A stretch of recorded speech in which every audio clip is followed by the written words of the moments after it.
Aquarius, what do we need to know for you? Okay, we're going to look. Oh, let's say hello to Valentine. This is Valentine over here, just sleeping on the bed. Valentine is an Aquarius, aren't you, sweetheart? Yes, born on Valentine's Day. So she's Aquarius as they come. Right, we're going to look at your love life. We're going to look at destiny. We're going to look at any other message that kind of urgently comes up. Ooh. Oh my God. That's what you're getting in the shuffle. Ace of Cups and the Fool. That is gorgeous. New beginning, and it's about time, I know, and a gorgeous emotional new start mixed together. Don't mind if we do. Okay, 2 energy cards have dropped out. Oh no, 1, 2, 3, 5. Whew. Okay, oh my God. Cripes. I think your readings for the last few months have been getting kind of, it's like you've been tangled up in a bush and you have been progressively untangling yourself as the weeks and months have gone by, and I've been kind of witnessing it and thinking, God, that is tricky, and I don't know quite how they're managing it. I'm just going to put some hand cream on because I feel like I'm going to kind of need it. Okay. So the Ace of Cups has popped back out again, which is massively good news. It is a new beginning. It is an ace, so it does have that number 1 factor. And what I'm also picking up for you is the Magician, which is my Aquarius card. Okay. I always associate Aquarius quite heavily with the Magician card. And that is number 1 in the Major Arcana. So when I see this and it's coming out in the shuffle, but it's also coming out as your first card, which I kind of hoped it would, but you know, the tarot wants what the tarot wants. This is a new beginning. It can be a reworking of something that came before. It's less likely to be that, looking at the other cards that have come up, okay?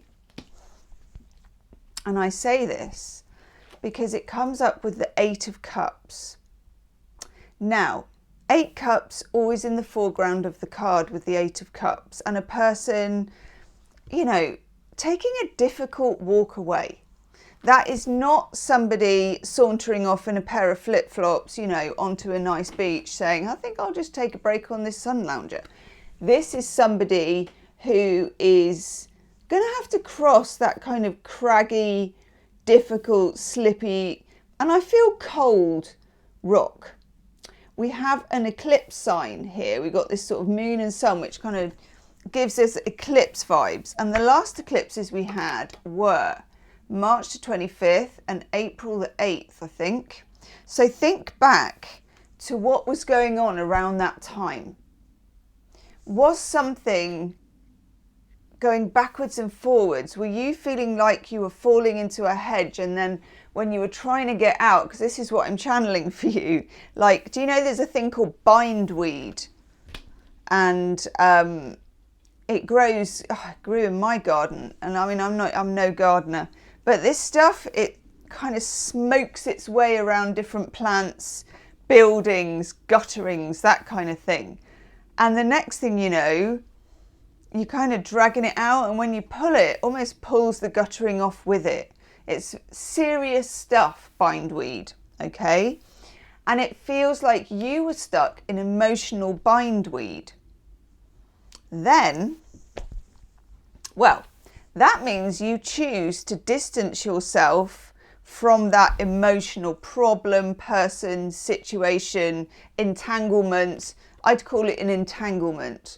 And this could be at your job, your workplace, you know, it could be that you, as happens in some places, and it is the case for some of you, I'm getting the word sick workplace.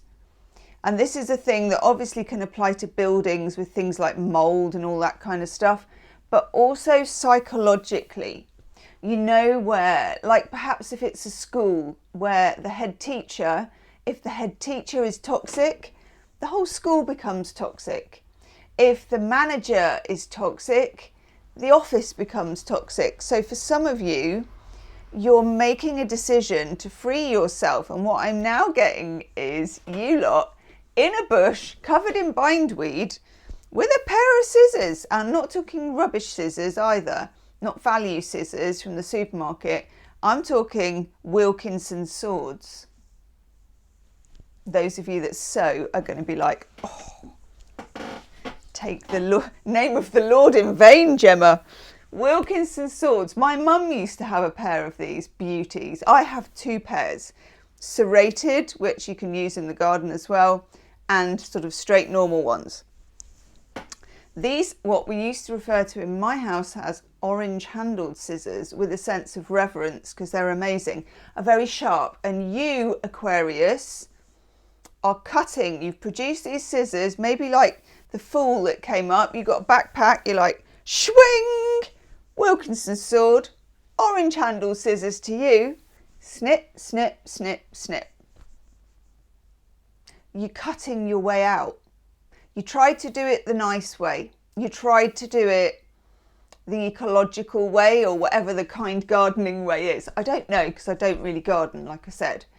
But bindweed, when it gets cracking, you got no choice really. You probably got to hack it down. So you do, and you do it with scissors. I've actually got a stone in my slipper. Just a second.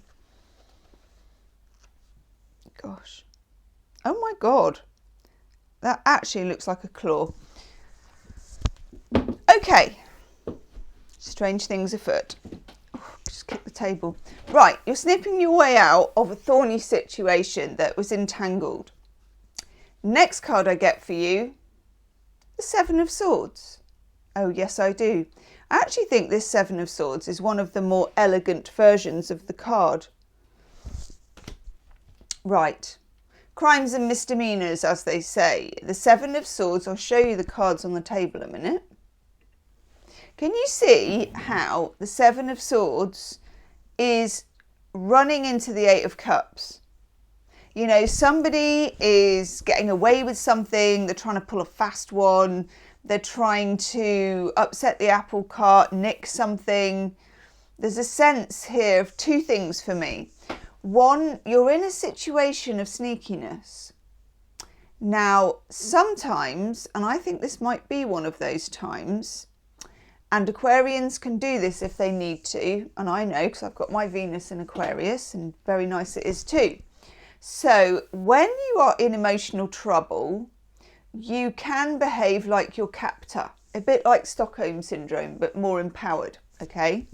So what you can do is you realise that you can't show your hand. Let's say this is at work, and you can feel the vice closing of management or whatever it is, and you feel like you've got stuff on them, or you've got stuff about your own performance or whatever it is, but you're not going to have any outbursts, you're not going to show your hand until the right time. And at that point, you're forearmed, you've dotted your I's, you've crossed your T's, you've worked out your detail, what work you've been doing, how much money you've brought in, whatever it is that counts as evidence, and you're ready to rumble. And only then do you declare your hand. Sometimes you have to behave like the bad uns when you're a good un. And that is an aspect of the 7 of Swords that doesn't always get talked about. Yes, of course, it means someone's being sneaky, okay? But it's not always straightforward, because it's not just a bad thief card. Lots of people do see it that way, and occasionally, like, there will be an extended reading for this reading, okay? I do one every month for every sign. And what normally happens, I'm going to do a love reading underneath this, okay? So we're looking here at sort of everything overview. Do the love reading, and then I do an extended reading on the love reading.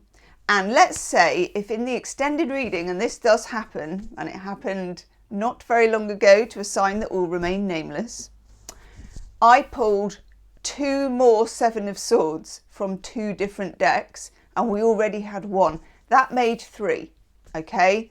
If that happens, by God, there's a thief in your midst. End of chat, okay? But so far, you've only got 1, and it's running towards the 8 of Cups. And that is you leaving something behind, because you've got this fresh hope over here. Okay, 8 plus 1 is 9. 9 of Cups, Jupiter in Pisces. Help. Help? Ooh. Hope on the horizon, or maybe help on the horizon. Okay. We also have the 5 of Wands, which is an entanglement card. Literally. I've just got this, still got this thing of you like lying back in this bush, snipping your way out with your Wilkinson sword, orange handled scissors. And the Queen of Wands. Now I want to take another card for her because for me, the Queen of Wands can be various. I'm going to do it with this actually. Sometimes Queen of Wands can be you when you're very empowered.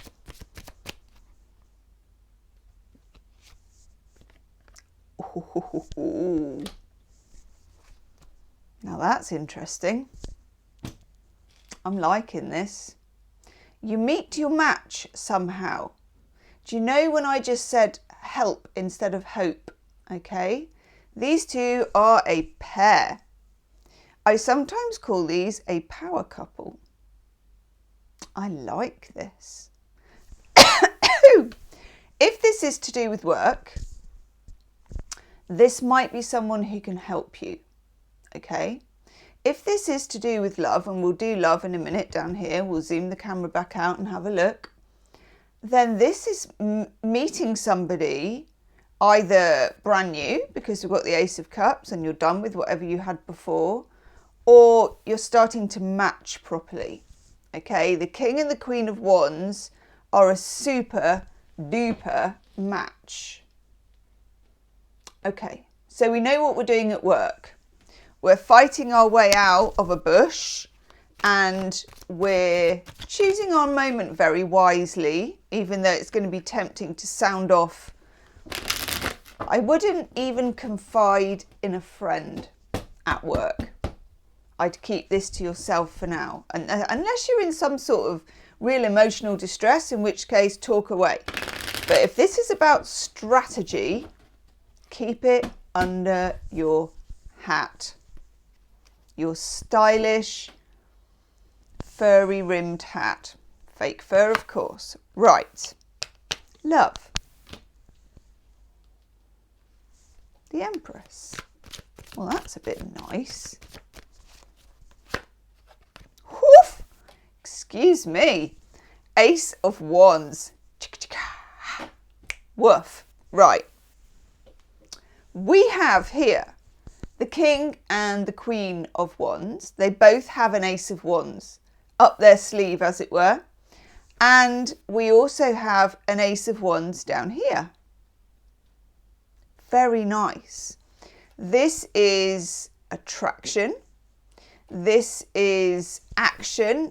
You've also got your Ace of Cups, which I really like, because this can be a bit one-sided, the Ace of Wands. It can be a bit of a physical thing.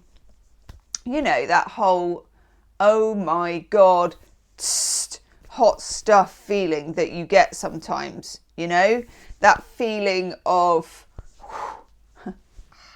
excuse me.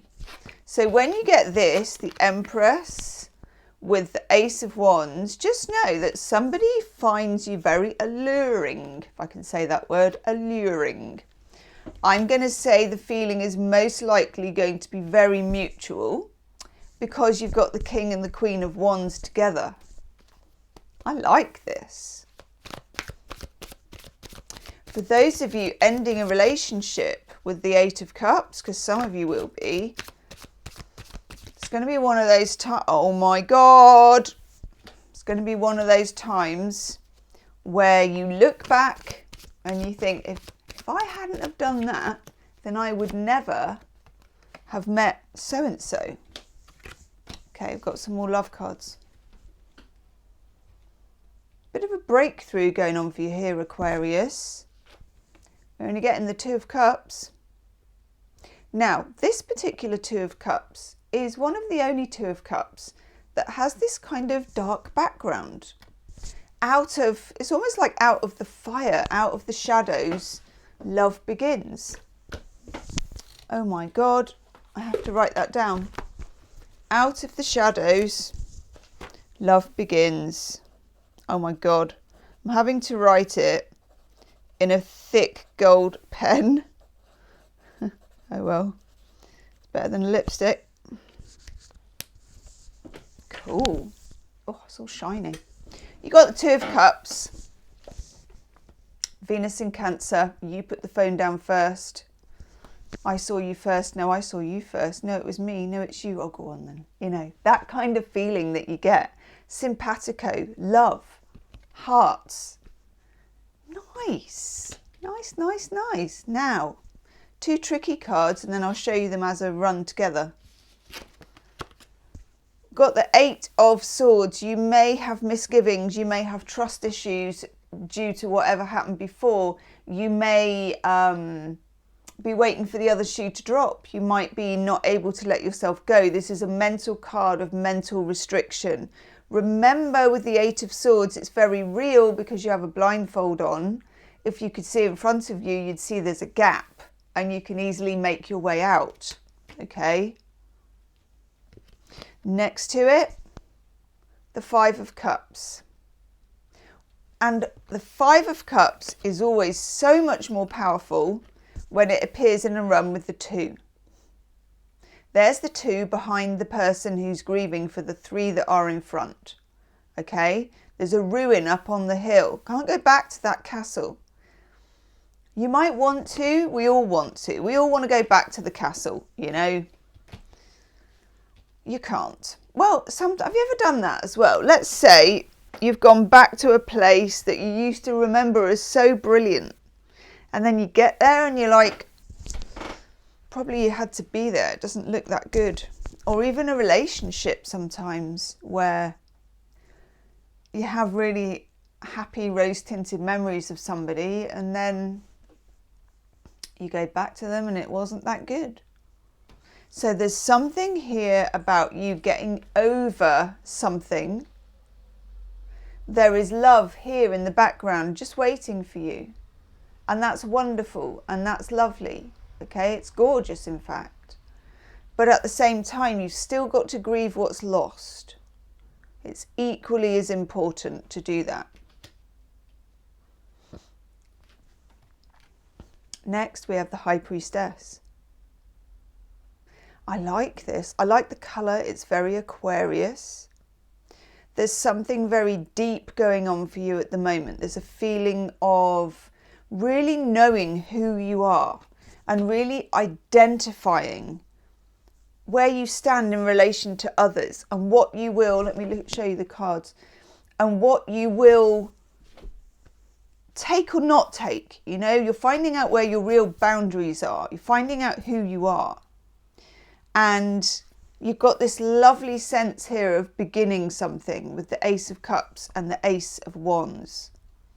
Overcoming betrayals and difficulties, but also becoming wiser yourself, which is very important because we don't just act for other people. We acquire wisdom, hopefully. This year, Aquarius, we're now into the, I don't know when we're into, a few months in, and you're just starting to get a hold on where to go next. You're getting a bead on this at last. You've been in the bush for too long, okay? Been in the bush for too long, baby. Let's have some Love Oracle cards, not that one. In the extended reading, I'm going to look at the 7 of Swords. I'm going to look at the 8 of Cups, the Ace of Cups, the 2 of Cups. I'm going to drill down into it. I'm going to take a spread about your person, okay? How do they feel? What's going on with them at the moment? What's going on with you? Ooh! Didn't even know that card was there. And what is the best way forward? And for all you commitment shy Aquarians, and I love you for it, it doesn't have to be an actual proposal. I know you're like, oh my God. Right. But it's taking things to the next level. Hideaway. Make time to be with your person. Create a special hideaway. If this is someone you've only recently met, or if this is somebody that you are talking to where there's been difficulty, it's just nice that it's just you two. Okay, as long as it's safe for you to do that. proposal here, an offer or proposal in the near future will come as a surprise. This can be anything. It could be someone asking you for a date. It can be someone asking you to marry them. It's the whole bit in between. Star. Your hope and optimism are a powerful love magnet for you now. Chicka chicka. Aquarius, I'm glad that you are at last making your way out of the bush with your Wilkinson sword scissors. Okay? I would make that the title, but I think people would think I'd gone mad.